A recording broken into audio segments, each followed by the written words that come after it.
Welcome to Bear Pantry Talk. This is the sister channel to the Bear Pantry Show. This is where you're going to find honest reviews, exciting unboxings, do-it-yourself projects, and engaging commentary.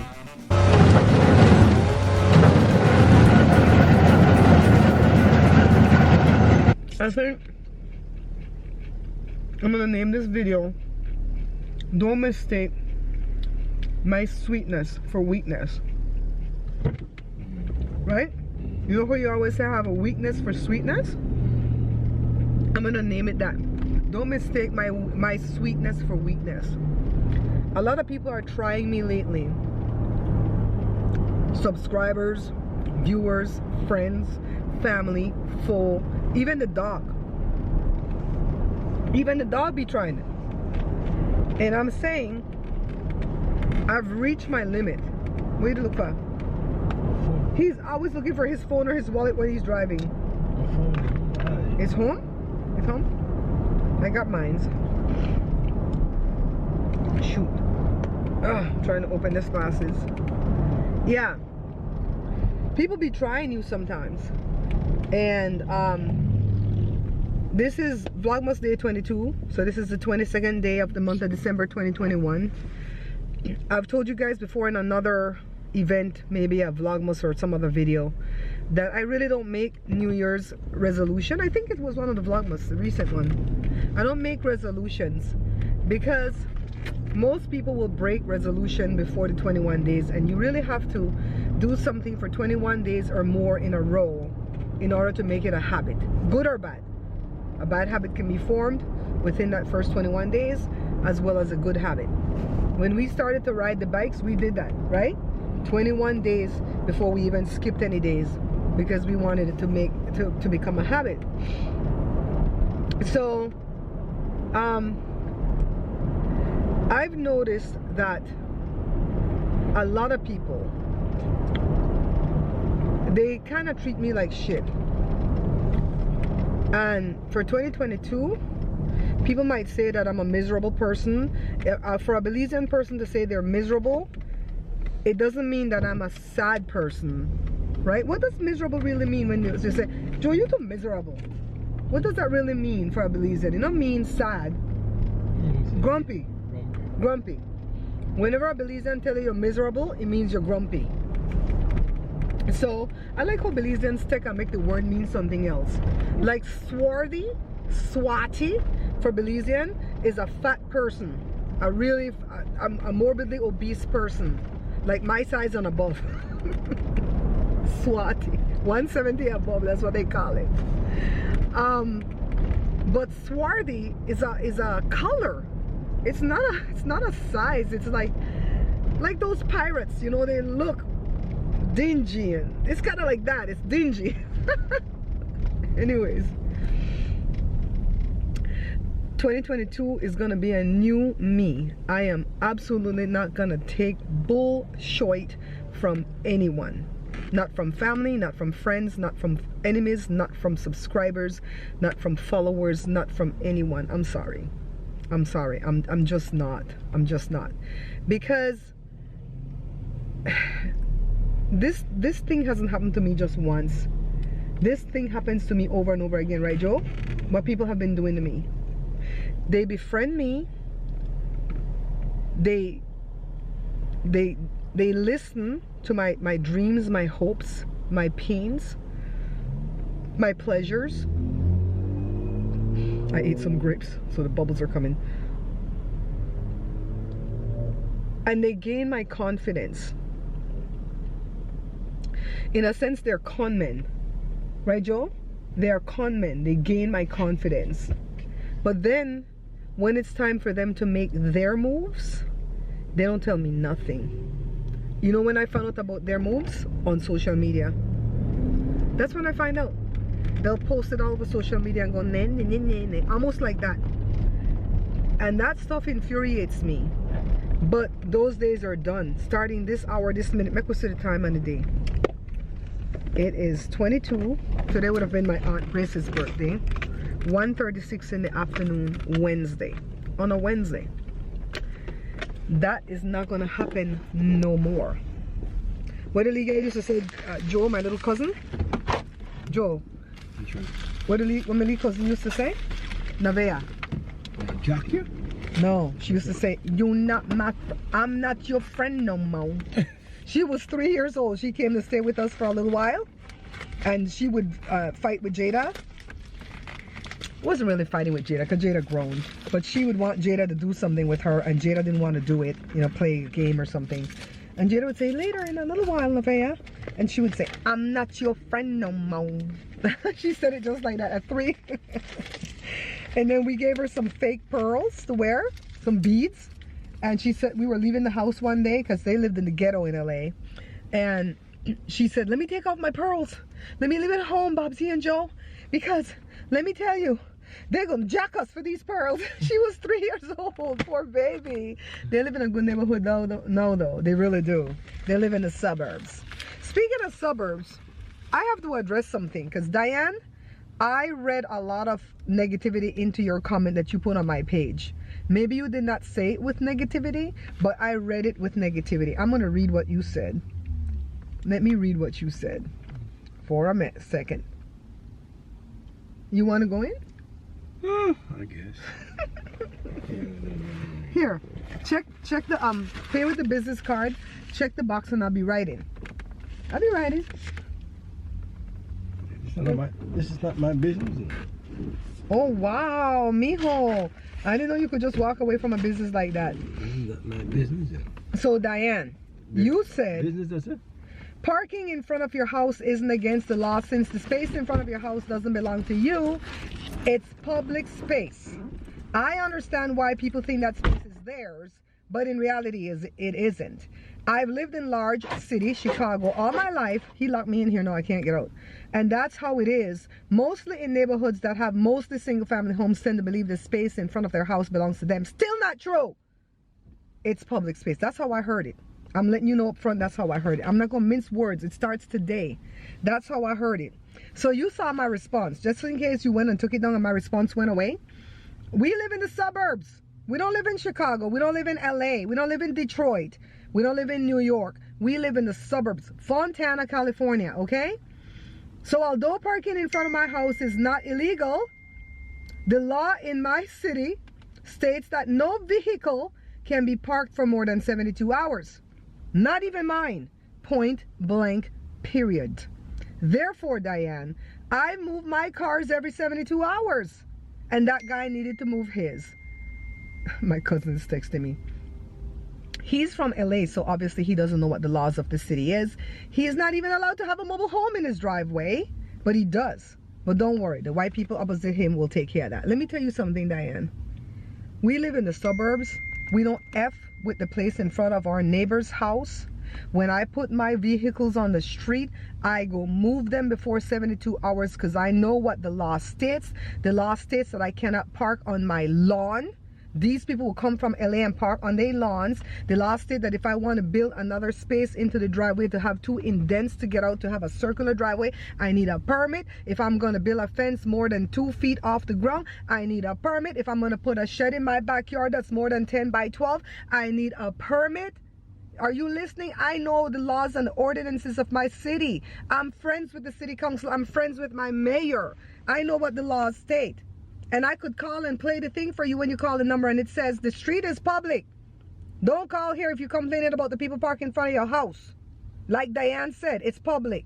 But if they're there for more than 72 hours, give us their license plate, the make and model of the truck, and we will call them to let them know move. I'm going in. This shit doesn't work. Joe locked me in here, goddammit. I knew that Joe was trapping me in that truck when he chirped it with his remote because my remote doesn't really work. It hasn't worked in a while. And every time Joe buys battery for my remote, it works but barely. If this is the truck and this is the remote, I have to go right up on the truck like this with the remote to make it work. So I wanted to get out the truck because it was getting hot. Joe was inside the post office, so I wanted to call him and tell him to get ready to chirp it from inside because his remote actually works from a distance. Child, he didn't have his phone. Remember he said that in the car, he didn't have his phone. So I got out, it screamed, I ran in there, got the remote, came back, you know, chirped it, went back in, and then waited in the line with him. Found out that Pat and Angie both love their black cake. They loved it. Yeah, every time I can introduce some of our weird foods, you know, to other cultures, I feel like I've achieved something. So I came home. I've been doing some winter cleaning where I'm moving the furniture and sweeping up all the dust and stuff. So when I'm done, it feels like totally peaceful and clean because order creates peace. All right? Learn that. Order creates peace. Anyways, I'm going to make a phone call because I want to get back into this conversation that I was having in the car. Listen. You have reached the abandoned vehicle hotline. Please note residential streets are all public right-of-way, and it is therefore legal to park on them daily. This regulation pertains to vehicles parked for over 72 hours without being driven. They are thereby considered stored as opposed to parked. Please provide exact location, vehicle description, and the license plate of the vehicle that you are reporting. The more deep. All right. So this is what I wanted to bring up. Because when Diane said, and Diane, I think you've been with me for a while as a friendly, I don't know if it's as a friend, but as a friendly person, that I want to make sure exactly what you were trying to say. I can't find the stupid thing. When you said, right here. Okay, so you started off your comment by stating a few facts. Parking in front of your house isn't against the law. It's not against the law. Year but no but, year but no but. That's what Jada says when it's yes but no. Because in my city, it's not against the law until 72 hours. You heard what the lady said on the thing just now, right? And it says it doesn't belong to me. Well, I know that. It doesn't belong, the street don't belong to none of us.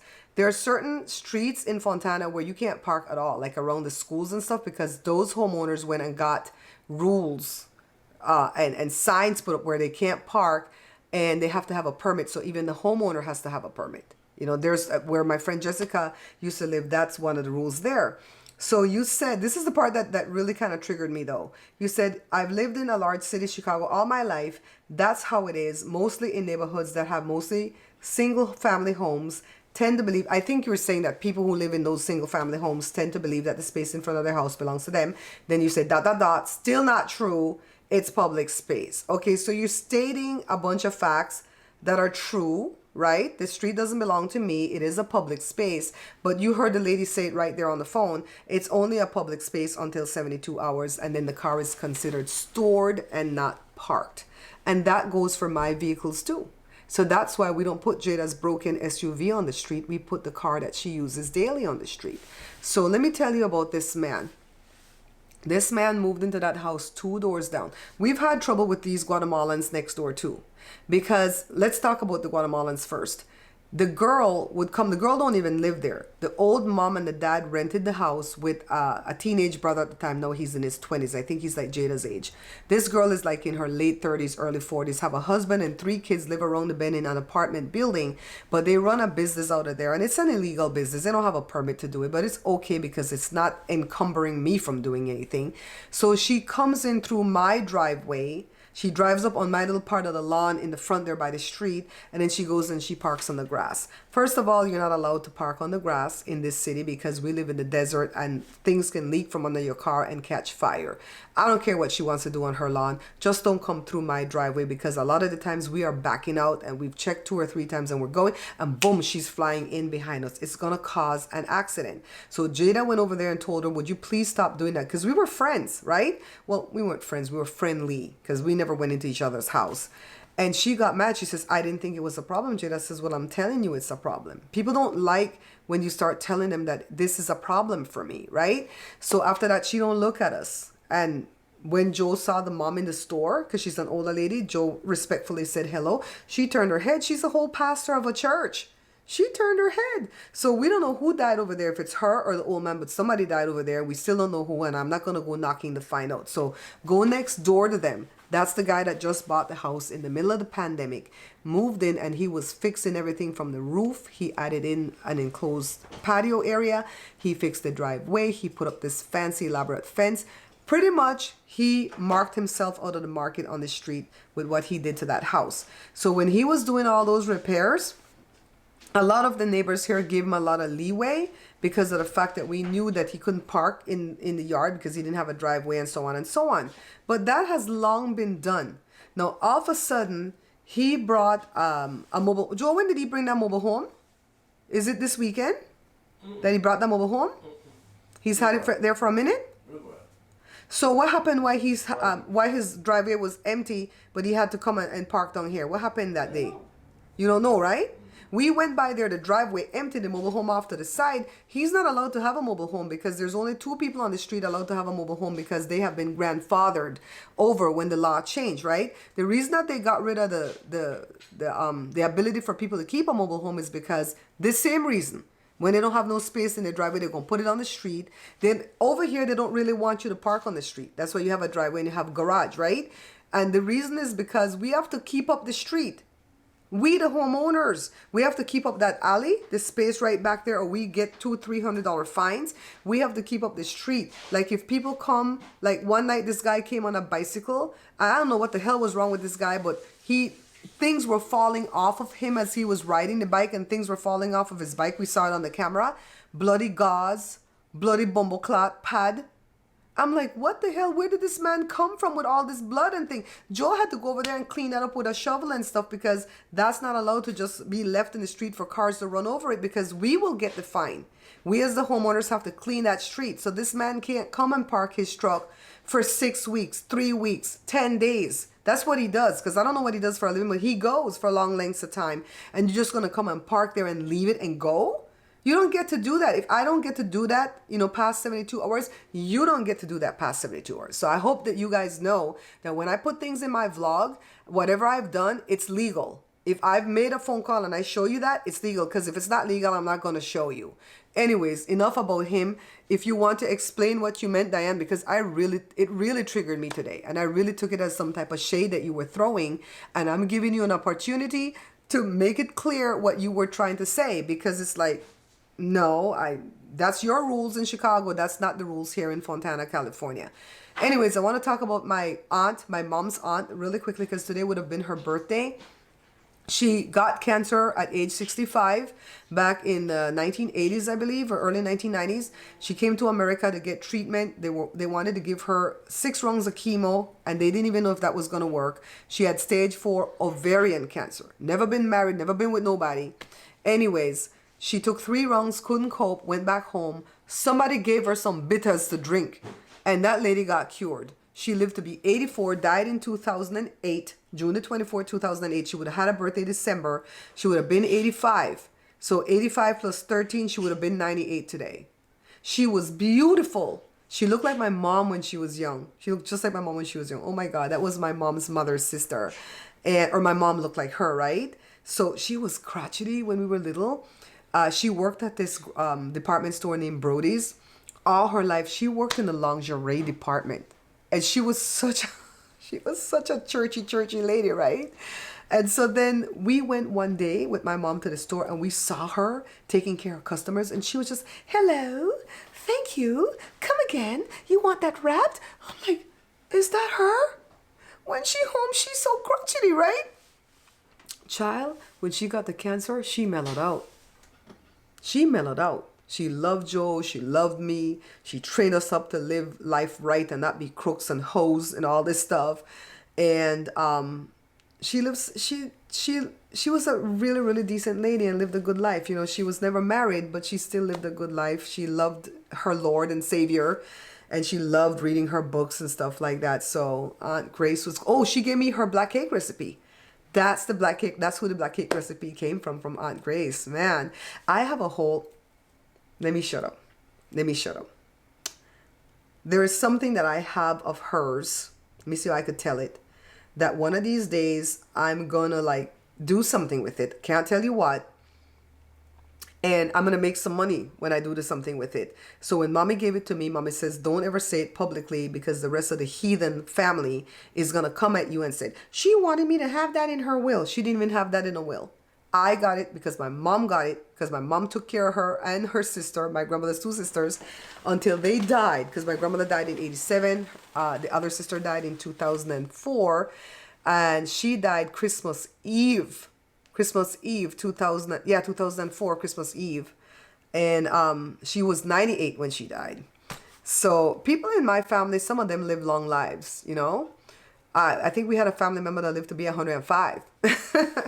Yeah, so we're celebrating her birthday in heaven today, Aunt Grace. She was cool, people. So I think I've told you guys everything that I want to tell you today. There's a lot going on behind the scenes that I'm not going to share. And it has really like started off my week on a bad footing. But I feel better today. I feel more at peace today. And I just have to work through things on my own. Some things I just can't say publicly, because it's just not worth the time and the effort, because too many people listen. Walls have ears. You know, Mama used to say that, walls have ears. Shh, shut up. Walls have ears, and there's too much thing. Oh, another thing, Diane, the bowl that I ate the conch soup, the clam chowder out of, the lady who sent it to me told me that it's meant to be thing for chips and dip. You put the dip in it like salsa, and then they serve it that way. I am not letting nobody serve out of that. I ate out of that for my mukbang because I wanted to just like have a moment with it. But I'm going to put that away as a display piece, because that is too gorgeous for anybody to destroy, to use it at some party. But I love it. Liz gave such good gifts. I think tomorrow at the cooking page, you're going to see an unboxing of stuff Julie sent me. Yay, yay. I love doing unboxings, because I love receiving. I love giving too, but I love receiving. Anyways, guys, this is it for this one for Vlogmas Day 22. And I'm gonna go make something for the dogs breakfast, and I'm gonna shower and go to bed. This is almost done editing. So I'll see you guys tomorrow morning. But, well, you might see this video tomorrow morning, because sometimes I upload it at night, but I don't have like the health and strength to release it at night, because I have to make sure everything's in place, right? So I'll see you guys tomorrow.